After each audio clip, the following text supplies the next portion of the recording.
I particularly asked Ronnie to come up and share this. You know, over the last year we've been praying for a couple, George and Marion, and Ronnie's going to come up and tell us why we've been praying for them and what has been the outcome of these prayers.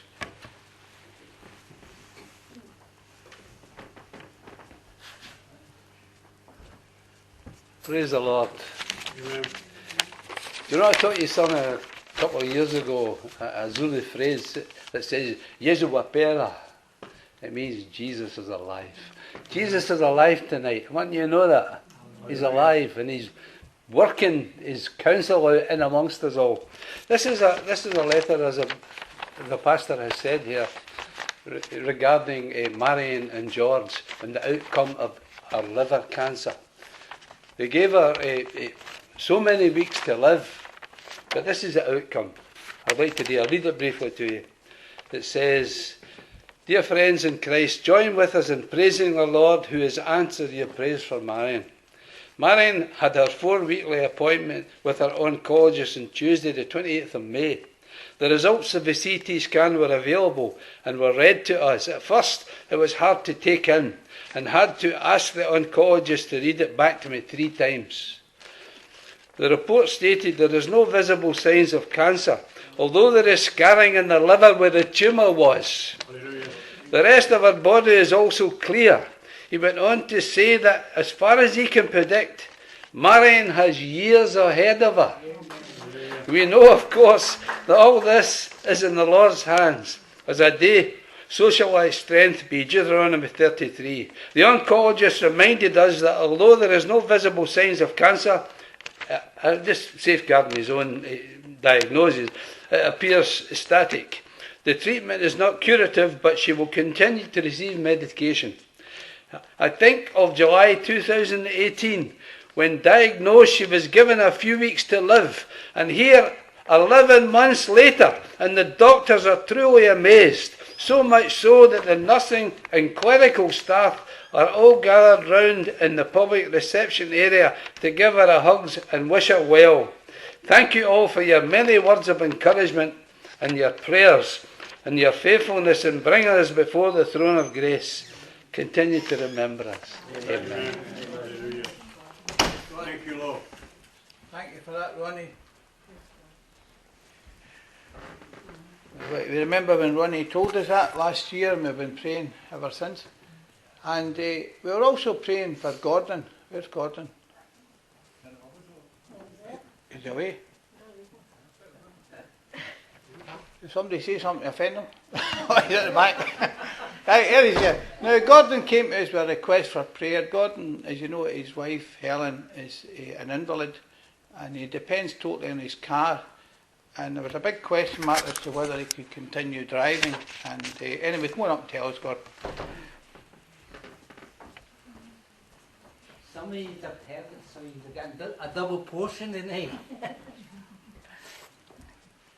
Yes, I was had to go to Edinburgh to do a driving test because my doctor said I had a start of dementia, and of course I couldn't drive. And I've been driving for about 50 years anyway. You know, I'm 20. No, I'm 50. I'm 70. Memory's gone right away. 74. 74. I'll be this week in the 12th. So, I'm very good. God's good to me, in the fact that He gave me a really good friend. I've always had people that support me. You know, Walter Galbraith was a great guy for me, and other people. And this guy Isaac has been excellent. God's just brought him into me. Things that I forget, He sorts it out for me, you know. But anyway, I was kind of naturally feared about taking this test, even though I felt I could drive. There was no problem with driving and that. But I came to a stage and I said, look, God, I want to pass, but you know the future better than me. If I don't pass, then you'll take care of me. with Helen, whatever the situation is. So I'm going to leave it into your hands. I want to pass.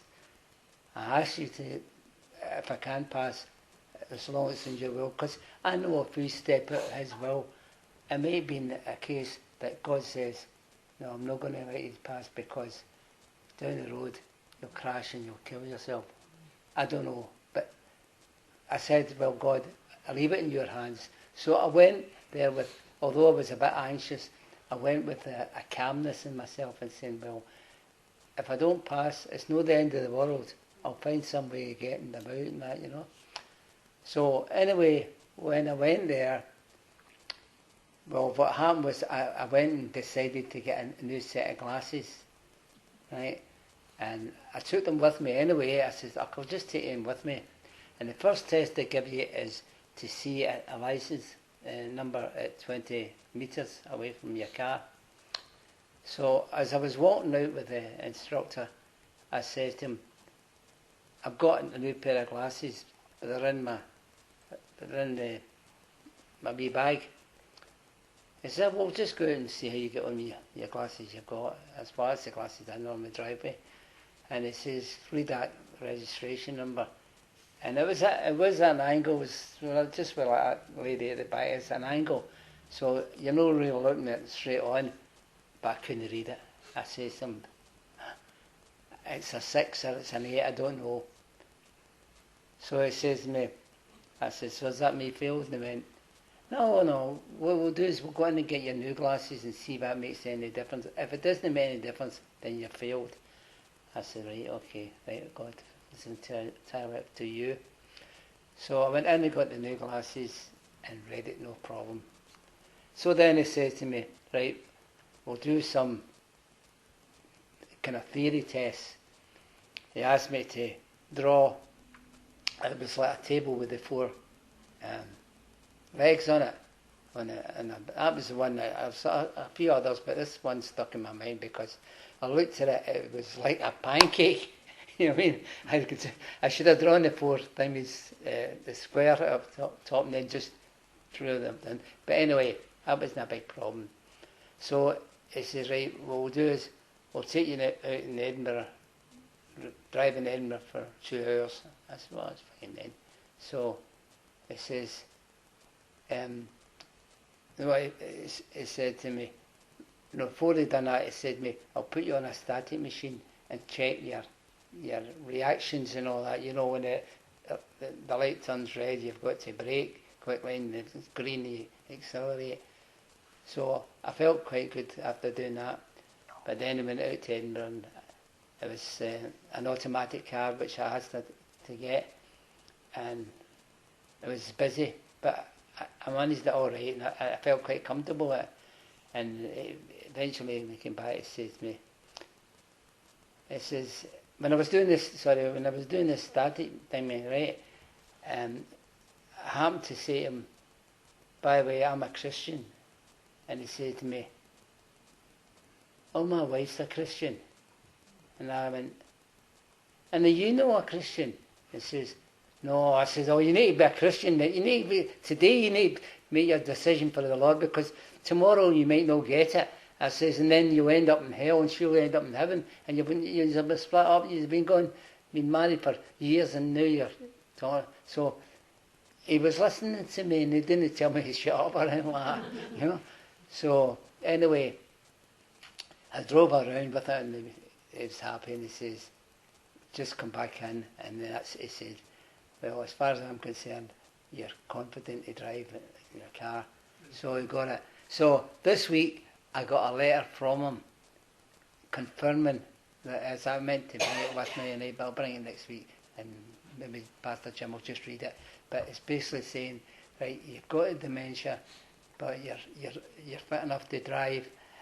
Maybe 2 years down the road or something like that, you may have to do another test. So praise the Lord. Amen. Hey, it's wonderful, isn't it? Praise the Lord. Thanks, Gordon.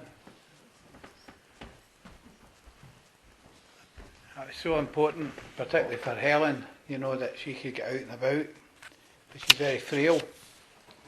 Is there somebody else going to test me? Yes. One more, let's float.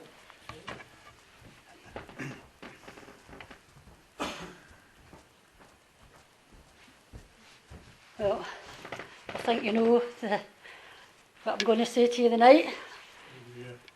I'm just so pleased and thankful for to be here tonight, so it is. And I couldn't believe my news, just like Marion's as well. I just give the glory to God and for yourselves for the prayers that's been up. Some of you maybe know, but I've been fighting lung cancer for 2012. And in 2017 in November I was told I'd only weeks to live like that as well. That was terminal. And so in the December, the oncologist contacted us and told me that because they had done a biopsy in my lung that had removed, they found out I had a rogue gene, and this rogue gene was enabling me to get a form of treatment, or else it'd be curtains for me.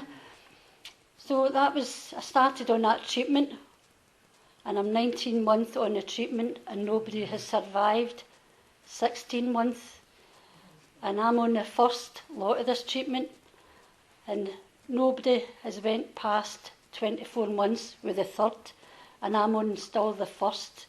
So praise the Lord. Just can't believe it. Even the wee doctor that I spoke to on Tuesday, he's going to St John's Hospital, and he's an Irish fella, and he says, I'm so pleased to see you. So I'm the way they talk. He says, I'm going to St John's, he says, and I'm coming back in 2 years. He says, and I bet you I'm going to see you here in 2 years' time. I said, well, praise the Lord, I hope so. So thanks very much for all your prayers and support. I can't thank you enough. I thought I was going to get the worst news ever on Tuesday, but God's been so good to my family and to us. And praise the Lord. Amen. Keep going. Amen. Thanks for that, Flo. That's wonderful. We got to pray, and we're singing a wee song in the back there. God can do it again and again and again. He's the same God today as he ever has been. Yesterday, now, forever. He's always the same. There's no reason to doubt. God can do it again. Praise God. I'm going to sing one more hymn, then I'm going to ask Bill to come up and minister to us. We're so pleased to have Bill here tonight. I cast my mind to Calvary, where Jesus bled and died for me. We'll stand and worship the Lord. Sing this lovely song.